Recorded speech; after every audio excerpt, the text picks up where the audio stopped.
রাত্রি প্রায় 10টা বাজে। আমরা রাতের খাবার খেয়ে হাত ধুয়ে সবে উঠছি, হঠাৎই গেটের ঠক ঠক আওয়াজ। গেট খুলতেই একটা, দুটো, পাঁচটা, সাতটা, না ফুরোচ্ছেই না।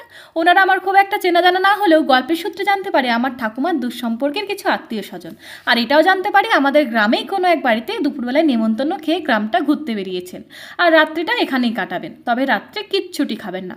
তা বললে কি হয়? সেই দুপুরবেলায় খেয়ে এসেছেন, এখন তো রাত্রি 10টা। কি গো, যাও তাড়াতাড়ি গিয়ে চিকেনের দোকান খোলা পাও নাকি দেখো। প্রায় আধা ঘন্টা পর হাজব্যান্ড ভিজে টিজে এসে বলে বাইরে বৃষ্টি নেমেছে, দোকান সব বন্ধ। অনেক ডাকাডাকি করে এই 400 মতন মাংস জোগাড় করতে পেরেছি। আমার তো শুনে মাথায় হাত, 8জন মানুষ আর 400 মাংস! আমাদের টেনশন দেখে একজন আত্মীয় বলে উঠলেন, ও বউ, আমি মাংস টাংস বেশি খাই না গো, আমার জন্য একটা আলু দিও তবেই হবে। কেউ আবার বললেন, আমার জন্য একটা রসুন দিলেই হবে। এভাবেই আলু রসুন চিকেনের পাতলা ঝোল বানিয়ে এতগুলো মানুষকে খেতে দিলাম।